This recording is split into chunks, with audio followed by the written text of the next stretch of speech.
به نام هستی بخش یکتا و با عرض سلام خدمت همه عزیزان. استارت دفتر دوم مثنوی را زدیم به لطف خداوند و ابتدا وارد دیباچه دفتر دوم میشیم. مثل اینکه بعد از که دفتر اول تموم میشه به مدت 2 سال این مثنوی به تأخیر میفته و مولانا هیچ چیزی ارائه نمیده. یعنی دفتر دوم 2 سال بعد از دفتر اول استارت میخوره و به خاطر همینم توی اولین بیت مولانا میگه مدتی این مثنوی تأخیر شد، مهلتی بایست تا خون شیر شد. مثل اینکه اگه یکم دقت بکنیم متوجه میشیم دفتر اول اگه تشبیهش کنیم به خون، این خون برای اینکه تبدیل بشه به شیر یه زمانی میبره. یعنی میخواد بگه که این زمانه باعث پخته شدن دفتر دوم شده. یعنی 2 سال که مثنوی به تأخیر افتاده، حالا دفتر دوم با یه پختگی خاصی داره ارائه میشه. پس مدتی این مثنوی تأخیر شد، مهلتی بایست تا خون شیر شد، تا نزاید بخت نو فرزند نو، خون نگردد شیر شیرین خوش شنو. باز مولانا اینجا اشاره میکنه که زمانی که فرزند، یعنی فرزند نوع چیه؟ فرزند وقتی به دنیا میاد تا به دنیا نیاد که شیری هم وجود نداره. اگه قراره که خون شیر بشه باید یه فرزندی به دنیا بیاد. یعنی مادری باید فرزندی رو به دنیا بیاره، بعد از به دنیا اومدنش اون خون در وجود، سلام علیکم، اون خون در وجود یعنی یه مراحلی رو انجام میده تا اون خونه شیر بشه. یعنی باید به یه پختگی برسه. خب اگر ما اینجا به عنوان تمثیل در نظر بگیریم این بخت نو، این فرزند نوع چیه؟ یعنی چه چیزی اینجا زایده شده؟ زایشه چی بوده؟ یعنی محصول مولانا به عنوان یک زایش، به عنوان یک جنین چی بوده که با اون زایشه یه خونی تبدیل به شیر میشه. حالا خون قابل خوردن نیست ولی شیر شیرین قابل خوردنه. یعنی یه پدیده، یه اتفاقی افتاده درون مولانا که اونچه که مولانا داشته در قالب آگاهیایی که گرفته. خب شما دفتر اولو بررسی کردید دیدید چقدر آگاهیای نابی بود. حالا اینجا مولانا اشاره میکنه اون دفتر اول، یعنی اون همه آگاهی‌ها یا آگاهی نپخته بوده. حالا یه مدت زمانی طول کشیده تا اون آگاهی که تو وجود مولانا بوده به پختگی برسه و حالا که به پختگی رسیده حالا قابل ارائه است. یعنی ماها میتونیم ازش استفاده کنیم و از اون در واقع چیزی که به عنوان خون بوده الان تبدیل شده به شیر، به یه پختگی، از اون پختگی استفاده بکنیم.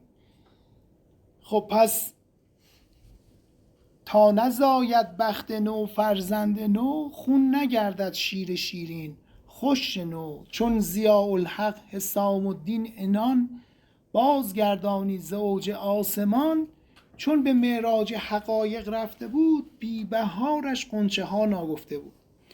مثل این که میگن تو همون 2 سال، یعنی وقتی دفتر اول به پایان میرسه، حسام الدین چلبی خب یکی از شاگردای مولانا هست، به نوعی به ضیاء الحق هم گفته شده. یعنی مولانا یکی از لقباشو گفته ضیاء الحق، یعنی کسی که باعث روشنایی حق میشه. مثل این که همسرش از دست میده و توی غمی فرو میره و مولانا اینجا اشاره میکنه که این ضیاء الحق با از دست دادن همسرش اون غم دوری از یاره، یعنی خداونده، و به معراج میره و میگه که اون از معراج برگشته و حالا بدون اون هم من نمیتونستم، یعنی چون به معراج حقایق رفته بود، میگه وقتی که اون رفته به معراج حقایق بدون اینکه اون اینجا باشه، بی بهارش غنچه ها ناگفته بود. یعنی این مثل بهاری بود که باید میومد از اون سفر برمیگشت تا غنچه ها باز میشد و مولانا میتونست ارائه بده. پس اینجا یه جوری داره مولانا اشاره به این میکنه که چون ضیاءالحق حسام الدین انان، اون در واقع انان یا اون لگامش رو از دست داده بود و رفته بود در اوج آسمان، چون اینجا محو شده، یعنی توی حالت فنا رفته، محو شده، پس رفته به اوج آسمان، به معراج دریافت داشته. اینجا میگه بازگردانید ز اوج آسمان، اونو برش گردون خداوند، برگشت اومد. حالا اینجا قراره که از این معراج هم صحبت بشه.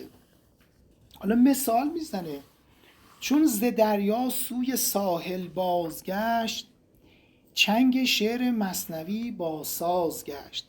همین که حسام الدین از دریای الهی، چون اگه ما دریای الهی را، بحر الهی را، اون آگاهی‌های ناب در نظر بگیریم، از اون دریای الهی برمیگرده سوی ساحل.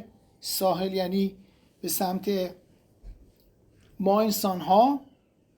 اینجا با برگشتنش دو مرتبه ببینید اون چنگ اون سازیه که میزنن.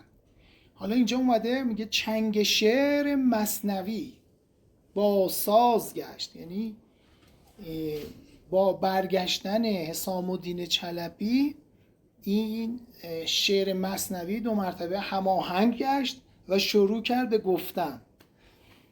مثنوی که صیقل ارواح بود، مثنوی چیزی بود که تمام روح ها رو صیقل میداد، صاف میکرد، صفا میداد.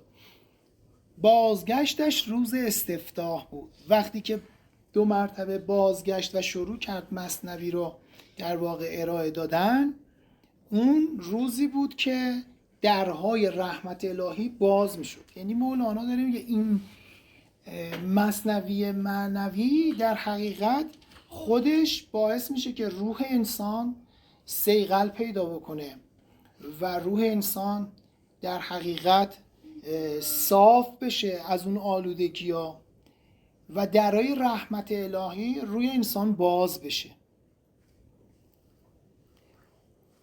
مطلع تاریخ این سودا و سود، سال اندر 662 بود. میگه که این مثنوی، اون زمانی که مثنوی دفتر دوم دو مرتبه استارتش خورد و شروع کرد که سودها فایده های روحانی و معنوی بده به انسان ها، سال چند بود؟ سال 662 هجری بود. بلبلی زینجا برفت و بازگشت، بهر صید این معانی بازگشت.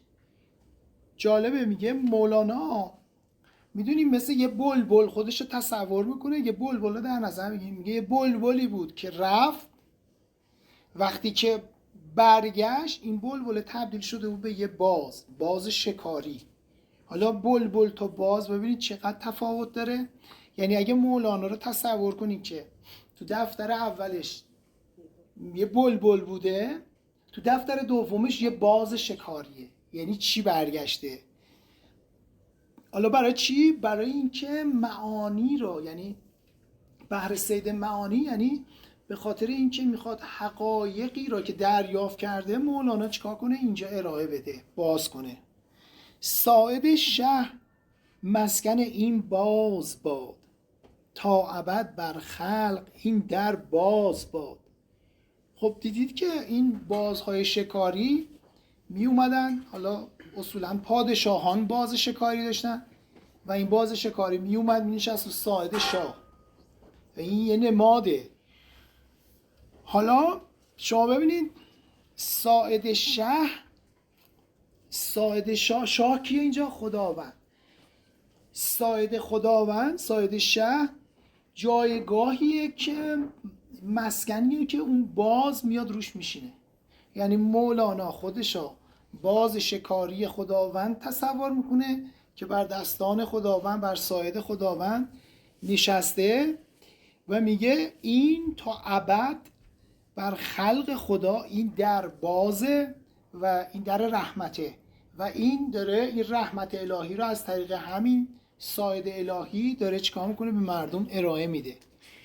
خب واقعا هم همین جوره، یعنی مثنوی در حقیقت یه رحمتیه که همیشگیه. اگر کسی بتونه اینو درکش بکنه، بفهمه، میبینیم که مثنوی هر بیتش یه رحمته، هر بیتش باعث ارتقای انسان میشه، باعث میشه انسان روحش جلا پیدا بکنه. آفت این در هوا و شهوت است، ورنه اینجا شربت اندر شربت است. مولانا میگه تو درگاه الهی اگه ما قراره که رشد بکنیم، ارتقا پیدا بکنیم، سیر و سلوک الهی که داریم انجام میدیم 2 تا آفت داره. یکیش هوا و هوسه که در واقع هوا و هوس نفسانیات رو داره میگه و یکی دیگه‌ش هم شهوت پرستیه. شهوت پرستی هم شهوات دنیا رو داره میگه که انسان ها غرق اون شهوات دنیا میشن. میگه اگه این 2 تا رو بذاریم کنار، خلاصه اینجا شربت هم در شربت هست. چشم بند آن جهان حلق و دهان، این دهان بربند تا بینی عیان. ما 2 تا جهان داریم، یه جهان واقعیت داریم، یه جهان حقیقت داریم.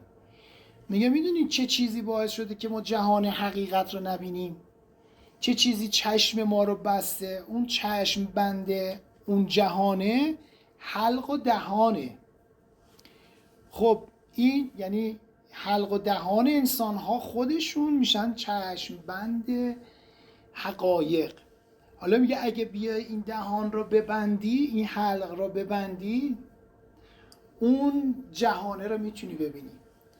یادونه توی اردوی معرفت که داشتیم روز سکوت میگرفتیم؟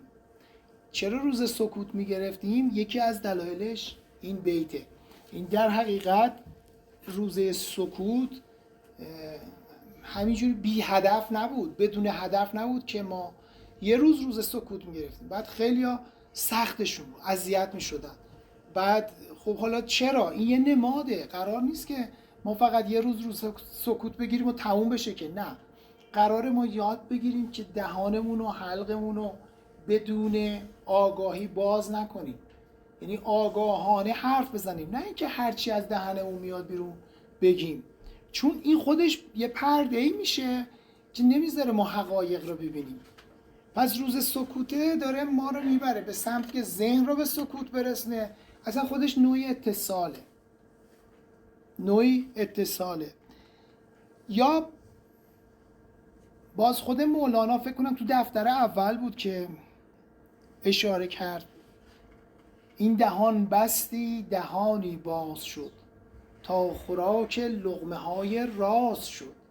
یعنی اگه واقعا انسان این دهان و حلق رو ببنده به اندازه، یعنی جایی که نیاز حرف بزنه حرف اضافه نزنه، خود همین باعث میشه که دهان غیبی، دهانی که حقایق رو میتونی ازش بشنوی، باز بشه.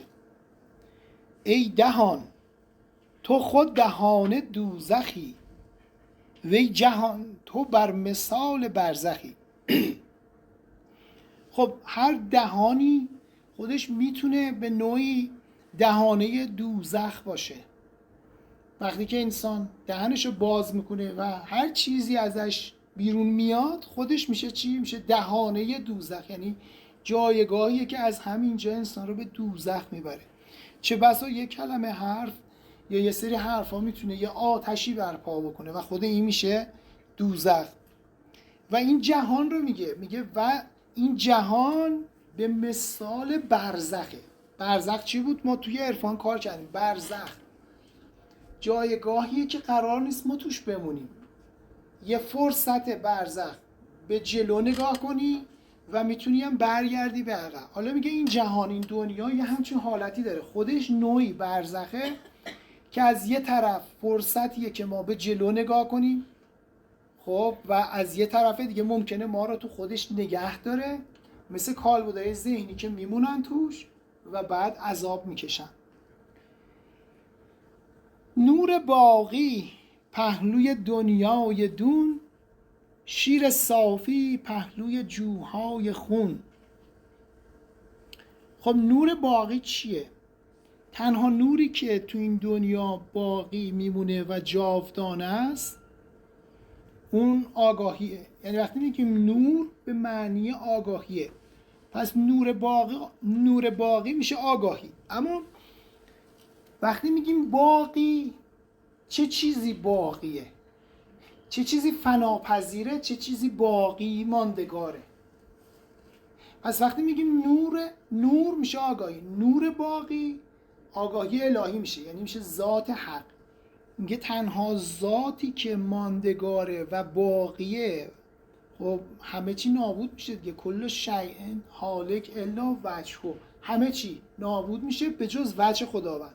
اون جلوه رو میگه نور باقی. اون نور باقیه در کنار این دنیایی که پسته ماندگار میشه. مثل چی؟ مثل شیری که در کنار خونه و اون شیره از خونه جدا میشه، شیر صافی میشه. حالا چی میخواد بگه؟ شما یه شیر صاف رو در کنار خون میتونی نگرش داری؟ اگه خونی بچکه توی شیره چه اتفاقی میفته؟ آلوده میشی، اصلا همه چیزش از بین میره. حالا اینجا همین رو میخواد بگه.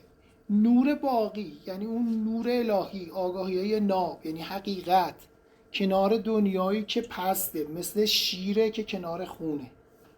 یعنی هر لحظه ممکنه این خونه شیره رو آلوده بکنه. خب اینو بگه چون در او گام میزنی بی احتیاط، شیر تو خون میشود از اختلاط.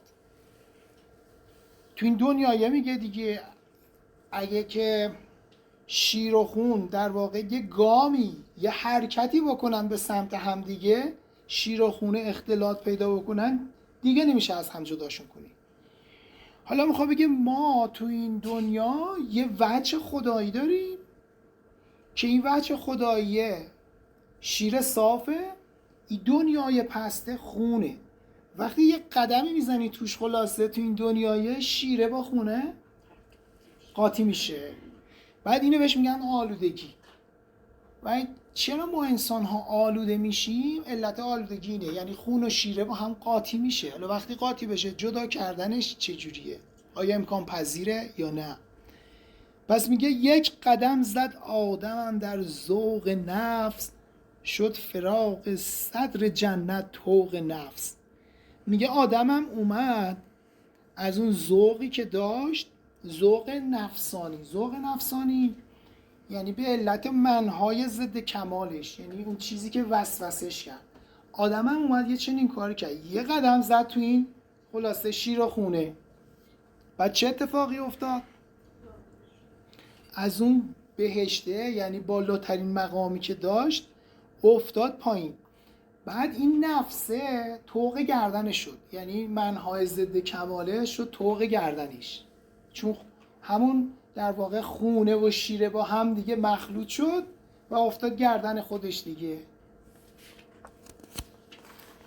ببین مولانا چی داره میگه الان. از دفتر اول که بیام تو دفتر دوم ببین چقدر پختگی داره. یکم دقت بکنیم نسبت به دفتر اول، ببینین چه صحبتایی داره میکنه مولانا. مثال میزنه همچو دیو از وی فرشته میگریخت، بهر نانی چند آب چشم ریخت. این آدم وقتی که اومد در واقع لغزش کرد، یعنی تخلف کرد، تخلفش هم این بود که گفت ولا تقرب هذا شجر، به درخت نزدیک نشو. این درخت فرض کنید همون خونه است، شیره، این دو تا اومد با هم مخلوط شد.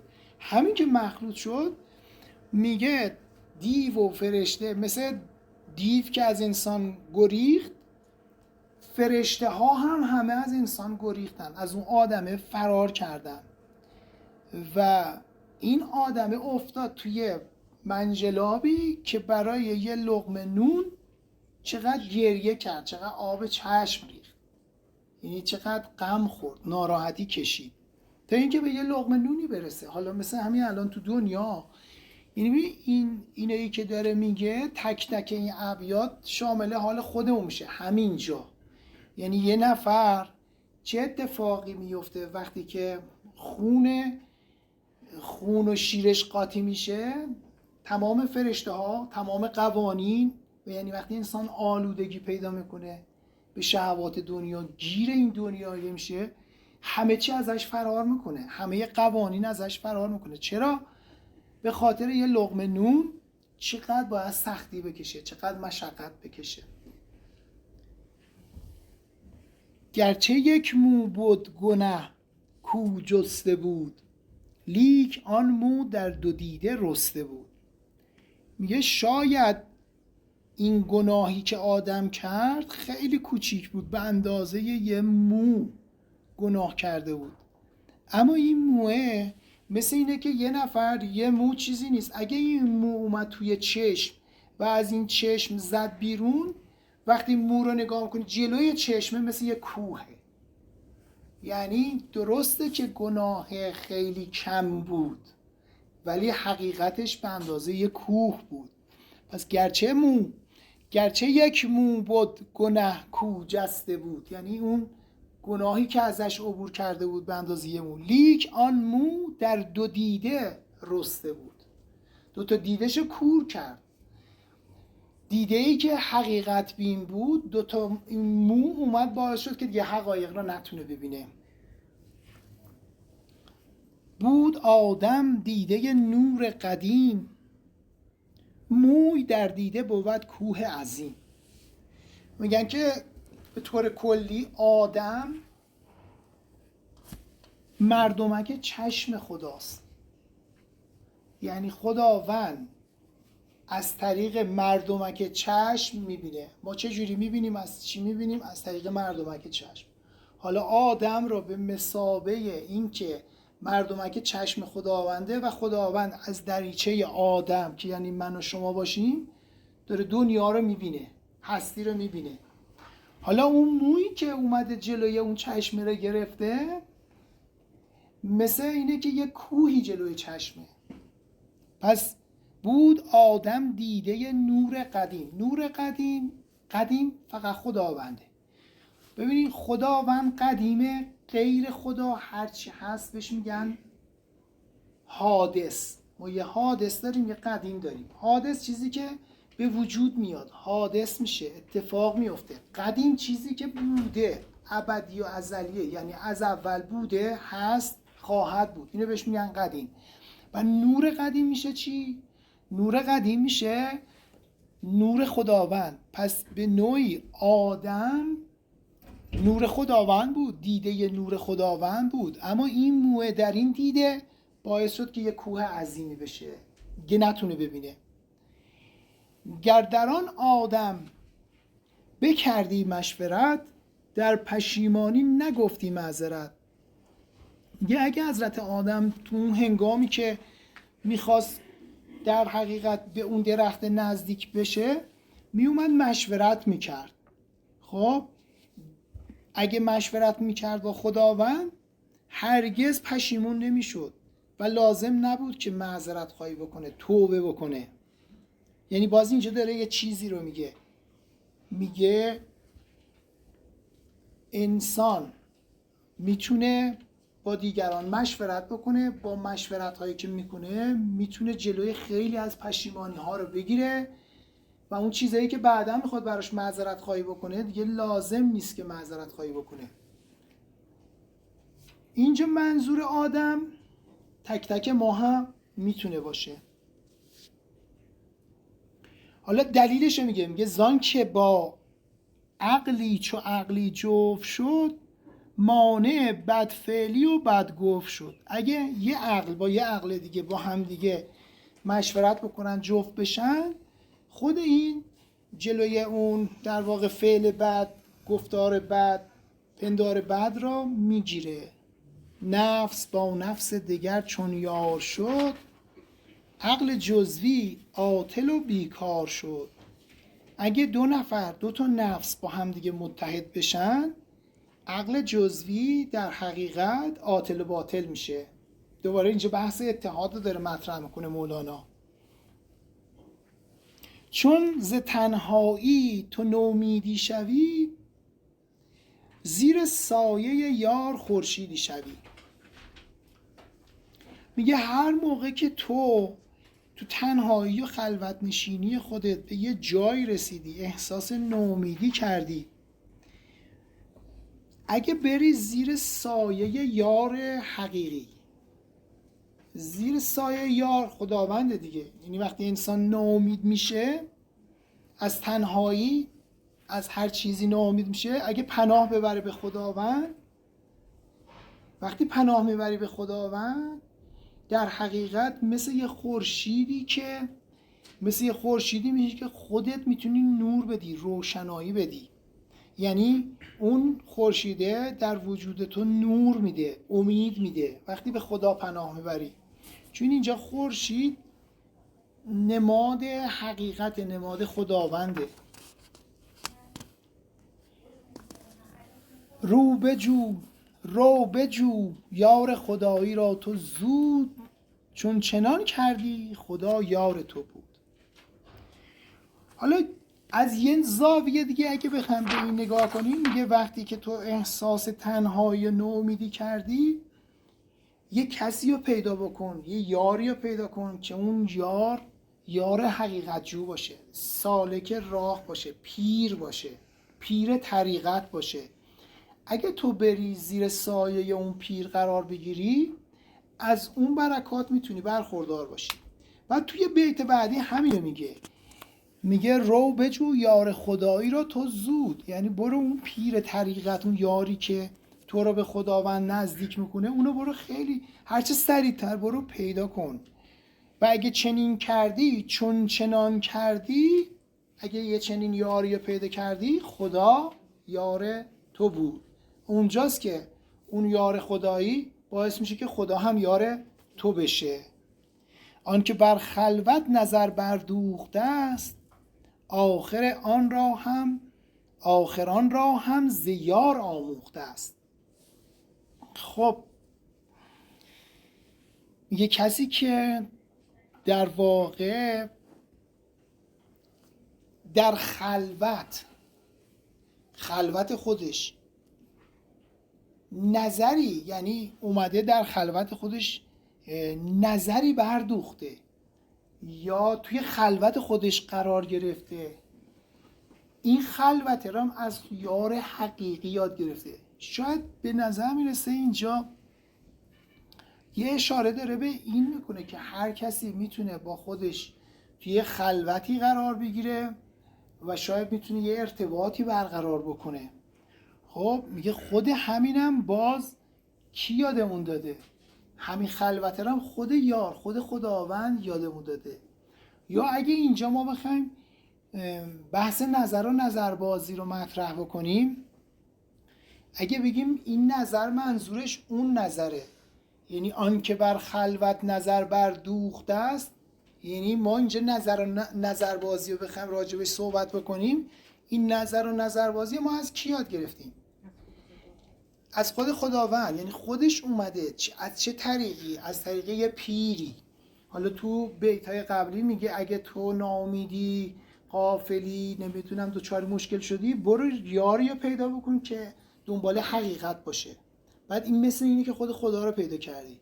حالا میگه همین نظر و نظربازی هم که تو میتونی باش انجام بدی، اینم از همون یار تو آموختی و اون یارم از خداوند آموخته. خب حالا یه جا این خلوت را ما خلوت از کی بکنیم؟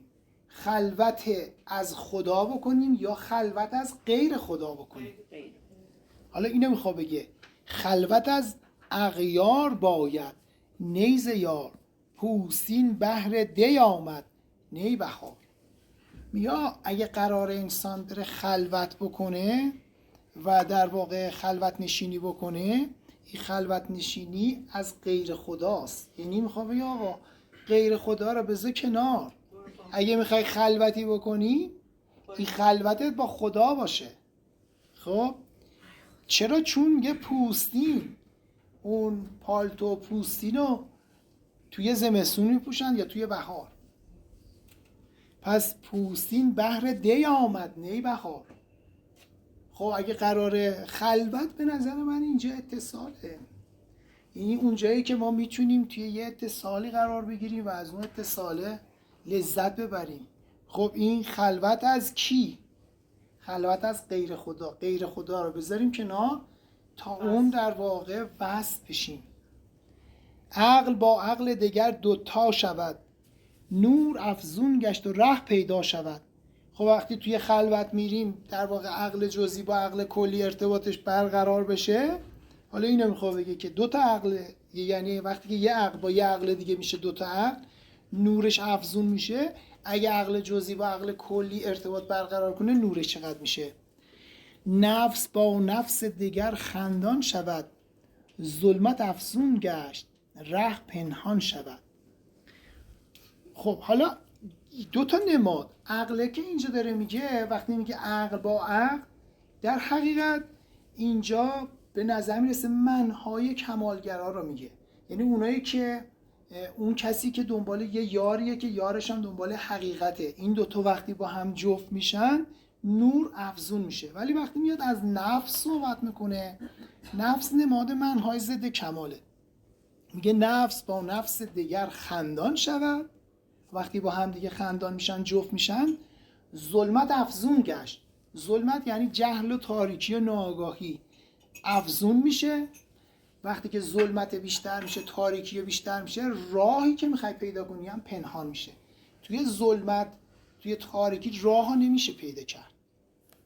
چرا؟ چون راه پیدا نیست، پنهانه. حالا میخوام بگه یار کیه؟ یار چشم توست ای مرد شکار، از خس و خاشاک او را پاک دار.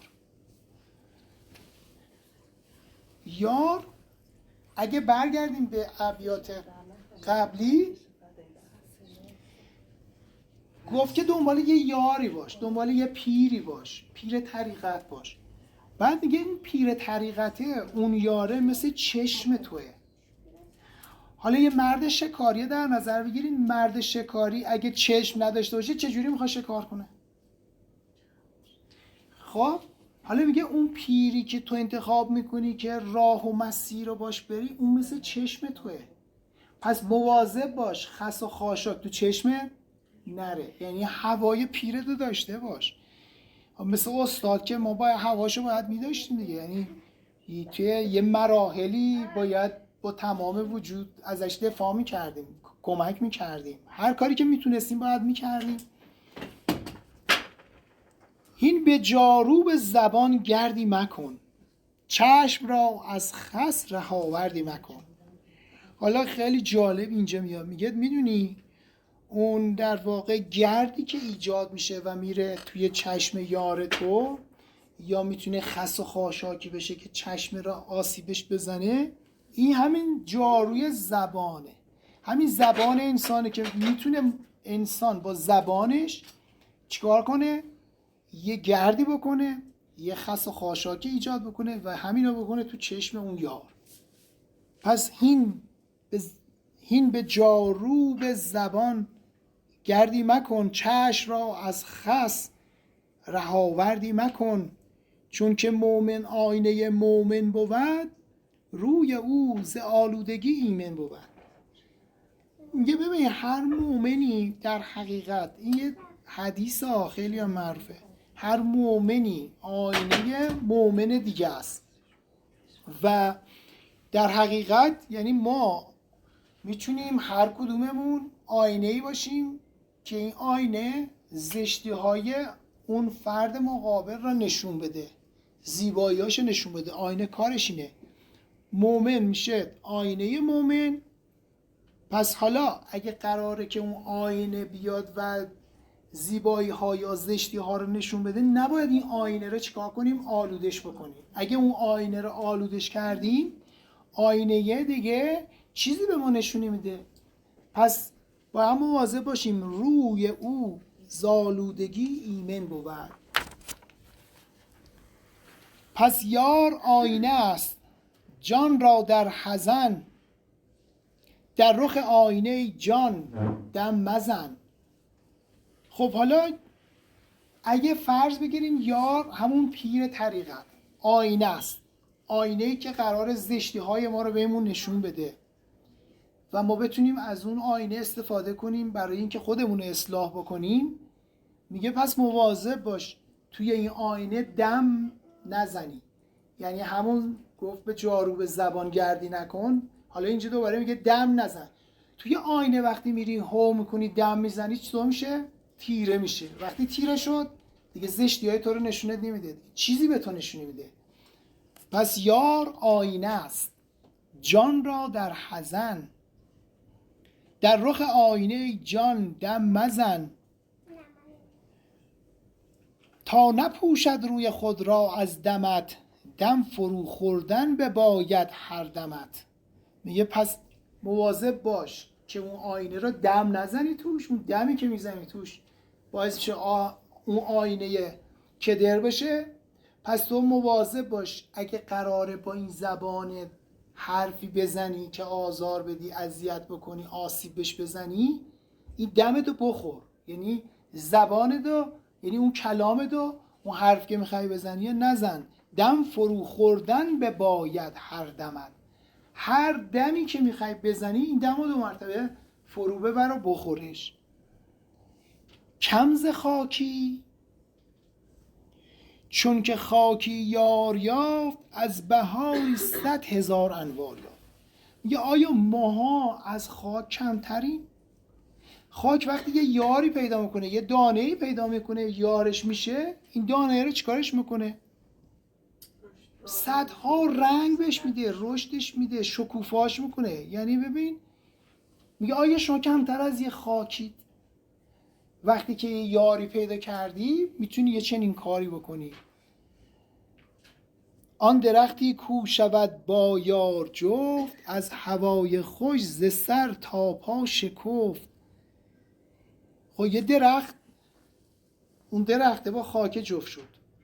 وقتی با خاک جفت شد، از اون هوای خوشی که براش اون یار ساخت، این درخت شکوفا شد.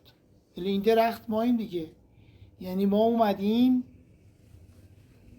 با یه چیزی جفت شدیم. ما خاکیم، جنسیتمون از خاکه، یعنی این تنمون از خاکه. خاکه با چی جفت شده؟ با روح جفت شده. روح اللهه.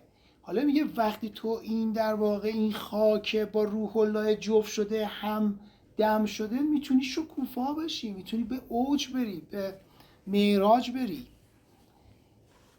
در خزان چون دید او یار خلاف، در کشید او رو و سر زیر لحاف. وقتی میگه درخت خزان میشه، یعنی وقتی که بهار میره خزان میشه. خزان که شد،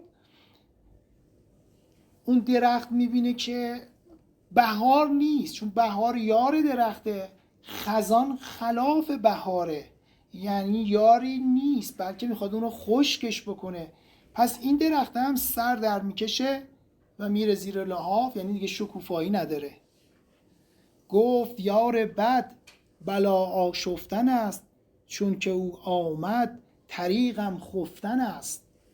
حالا درخته داره به این زبان میگه یار بد. یار بد میگه یعنی خزان، یعنی زمستون. وقتی زمستون اومد به سمتم، خزان شد، چون یار بد اومد سراغم، حالا باید چیکار کنم؟ تنها راهش اینه که من خودمو بزنم به خواب، یعنی طریقم خفتن است، بخوابم. یعنی اینجا کاری دیگه نمیتونه بکنه.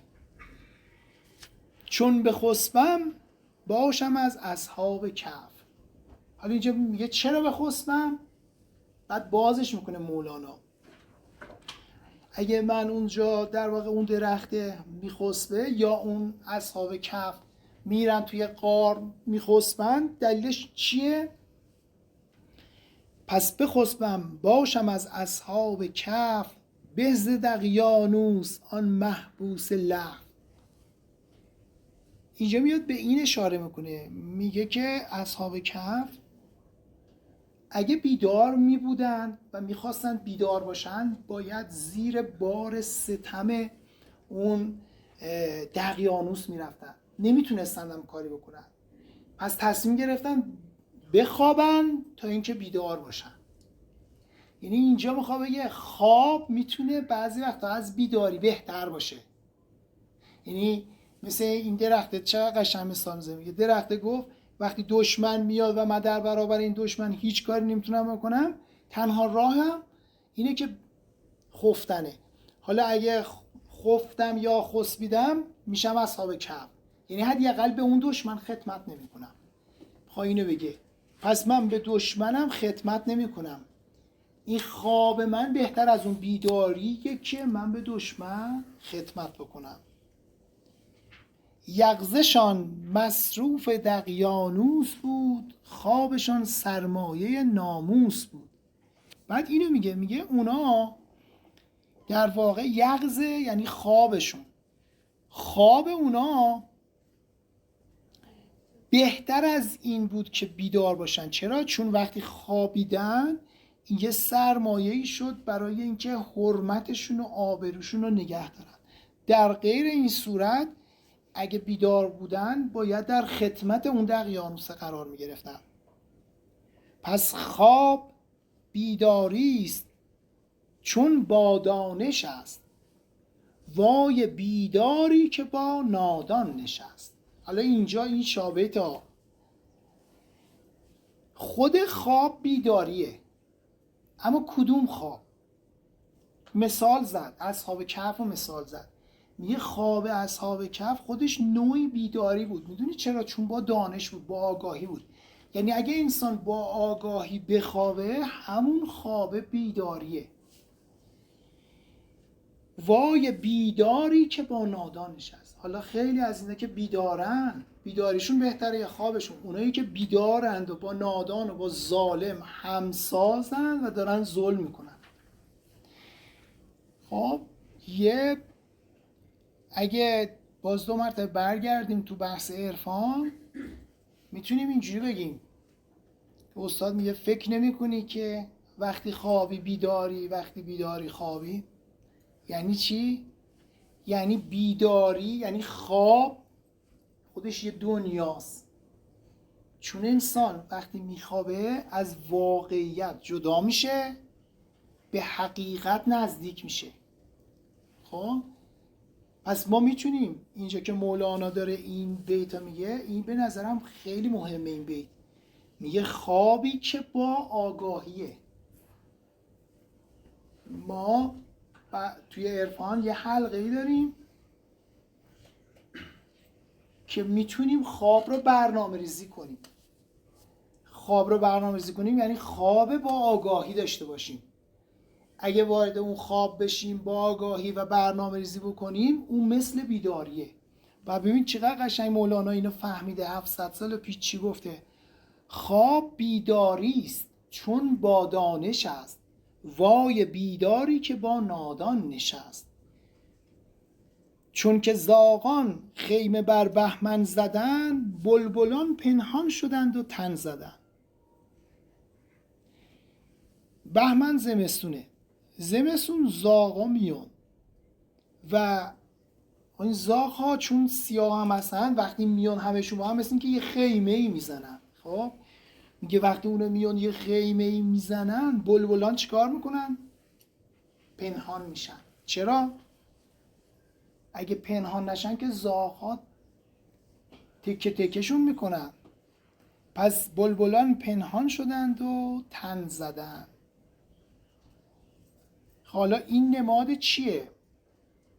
زاغ، خود زاغ هم نماد شبکه منفیه و بلبل هم اینجا نماد، بلبل وقتی میاد که بهار باشه، سرسبزی باشه، یعنی آگاهی باشه.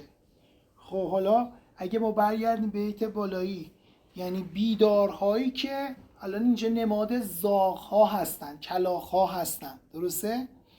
اینا بیدارهایی هن که نادانن.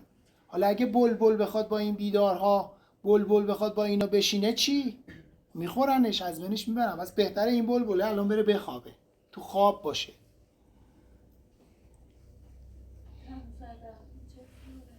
چی؟ تن زدن. تنشون رو به خواب زدن دیگه، یعنی خدمت نکردن به ذات خودشونو به خواب زدن. به خواب زدن میشه در واقع نوعی. پنهان شدن میشه. پنهان شدن از دست اون زاغ‌ها. زان که بی گلزار بلبل خاموش است، غیبت خورشید بیداری کش است.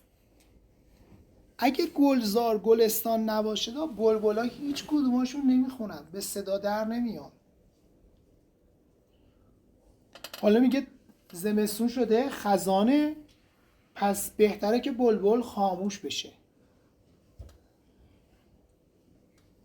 مثل چی میمونه؟ میگه مثل اینه که خورشید غروب میکنه. غیبت خورشید یعنی غروب خورشید. وقتی خورشید غروب میکنه همه میخوابن، یعنی تمام بیدارها رو میکشه و میخوابن، یه جوری به خواب میرن. حالا به جز انسان ها شما ببینید پرنده و چرنده همه چی وقتی خورشید میره پایین غروب میکنه بیداری کش میشه، تمام بیدارها میخوابن. آفتابا ترک این گلشن کنی، تا که تحت الارض را روشن کنی. خب حالا این آفتاب کدوم آفتاب اینجا داره میگه؟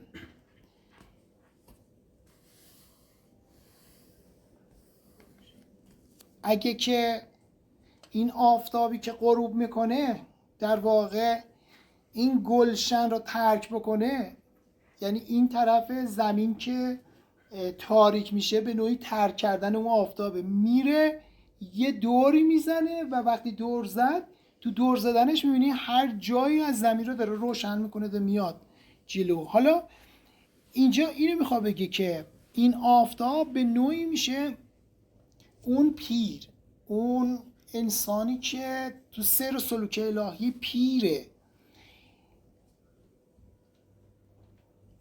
میگه که سرانجام تو گلشن این جهان را ترک خواهی کرد و به نوعی به زیر زمین خواهی رفت تا اونجا رو روشن کنی.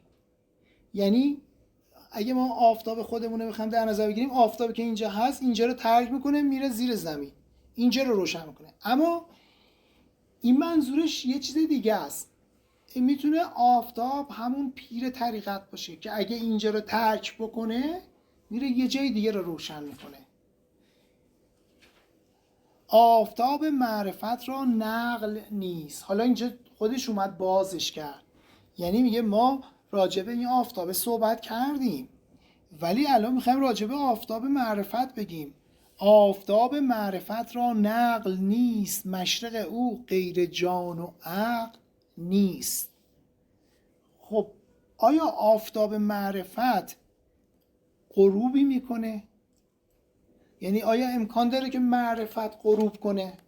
خورشید معرفت در این هستی غروب کنه؟ میگه امکان نداره که اون خورشید معرفت غروب کنه، بلکه مشرق او، مشرق یعنی محل طلوع، یعنی میشه اشراق، محل شرق. شرق یا اشراق محلیه که نور حقیقت ازش میاد بیرون. اصلا به خاطر همین هم میگن اشراق. اشراق محلیه که نور حقیقت رو میخواد نشون بده. مشرق هم همینه، یعنی محل طلوع نور، نور قراره بیاد بالا.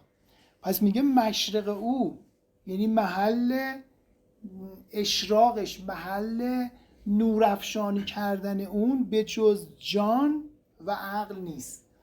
پس معرفت، آفتاب معرفت هیچ وقت پایین نمیره، ولی این آفتاب معرفت جان و عقل رو روشنایی بهش میده، یعنی اشراق بهش میده. خاصه خورشید کمالی کان سراست، روز و شب کردار او روشنگراست. حالا میگه خصوصا خورشیدی که صاحب کماله و این خورشید کارش روز و شب، این خورشید کمالگرا رو می‌بینین اومده یه انسان عارف رو مثال زده، یه انسانی که به مقام عارف رسیده. حالا به نوعی بهش میگن انسان کامل، ولی انسان کامل نداریم. انسان کامل چی میتونه باشه؟ بالاخره ماییم همه ناقص و او راست کمال. تنها کسی که کامله خداونده. ولی میخواد اینو بگه که این در حقیقت اون پیری که به نوعی مثل خورشید داره نور میده، اصلا کارش روز و شب اینه که روشنگری بکنه حقیقت رو. خورشید چی کار میکنه؟ کار خورشید اینه که هر لحظه نور بده و زمین رو چیکار کنه؟ روشن بکنه، روشنگری. حالا میگه کار پیر طریقت هم مثل خورشیده، اون کارش اینه که روشنگری بکنه و هر لحظه نور افشانی بکنه. مطلع شمس اگر اسکندری، بعد از آن هر جا روی نیکوفری. مطلع شمس یعنی محل طلوع شمس. اسکندر نماد انسان کامل، انسانی که تو مسیر سیر سلوک قرار گرفته.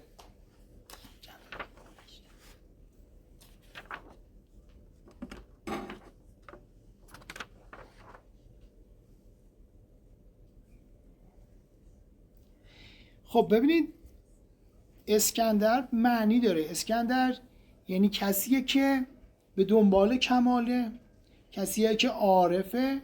حالا میگه اگه تو اون اسکندر هستی، پس تو هم مطلع شمس باش، یعنی محلی باش، محل طلوع شمس باش، یعنی جایی که ازش اون نور میزنه بیرون، خورشید میزنه بیرون، نور افشانی میکنه. منظور یعنی آگاهی داره میده.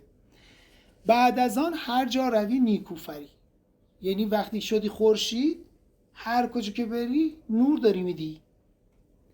بعد از آن هر جا روی مشرق شود، بعد از اون هر جا میری محل شرق میشی، محل اشراق میشی. شرق ها بر مغربت عاشق شود.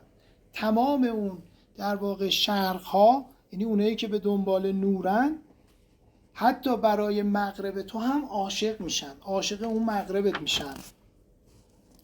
حس خفاش است سوی مغرب دوان، حس درپاشت سوی مشرق روان. حس خفاشی حس ظاهریه. حسای ظاهری به سمت مغرب، یعنی جایی که غروب میکنه حرکت کنن.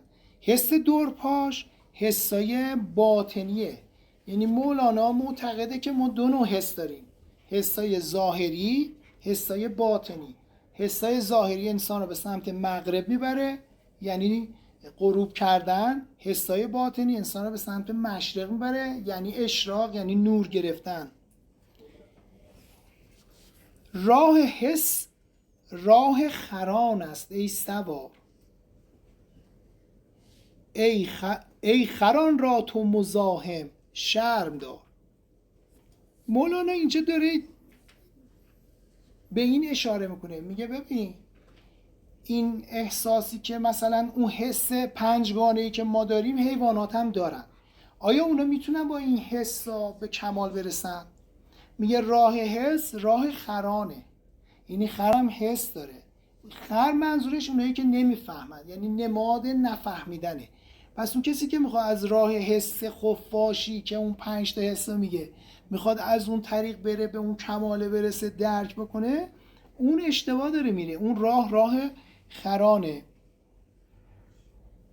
حالا میگه پس تو از این کار شرم دار. 5 حسی هست جز این 5 حس، آن چو زر سرخ و این حس ها چو مس. میگه 5 تا حس دیگه وجود داره به جز این 5 تا حس ما، که اگه ما فرض بگیریم این 5 تا حس ما مسه، اون 5 تا حس ما طلا هست.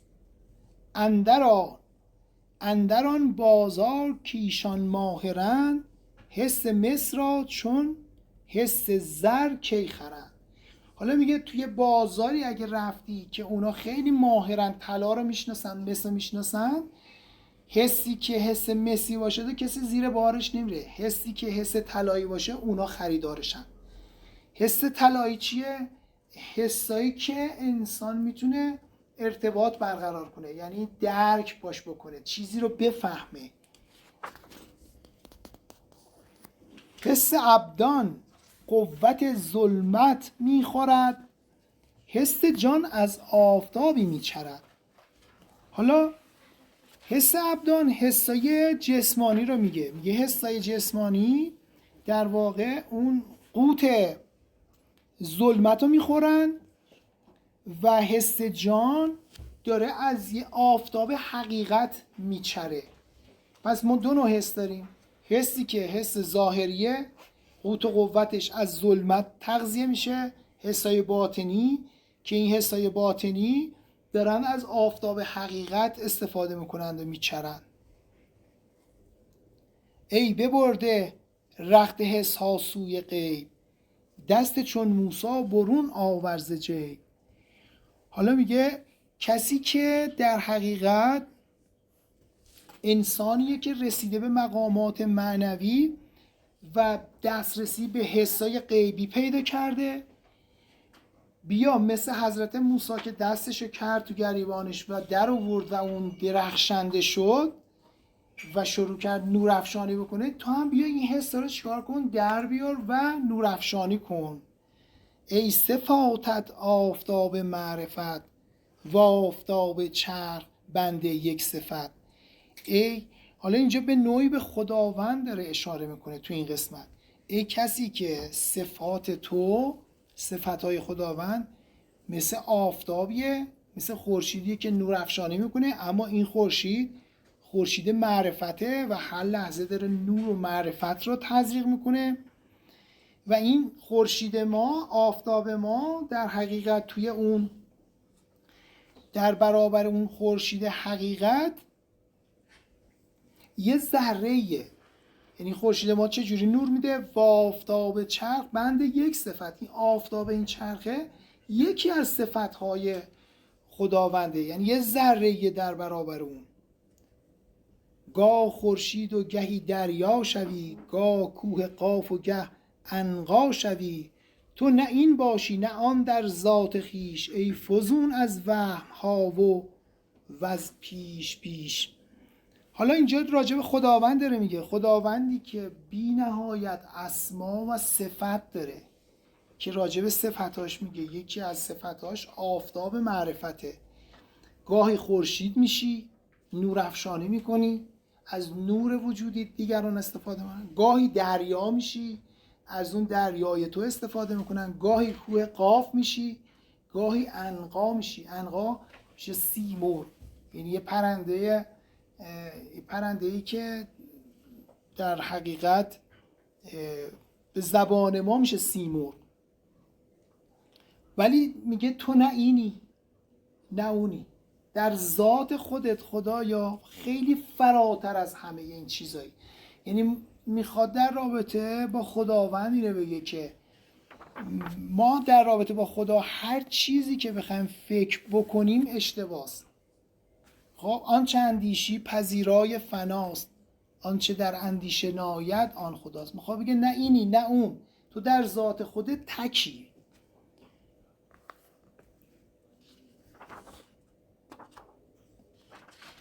خب من میخواستم یه قسمت دیگه برم جلو، مثل این که وقتمون یاری نمیکنه.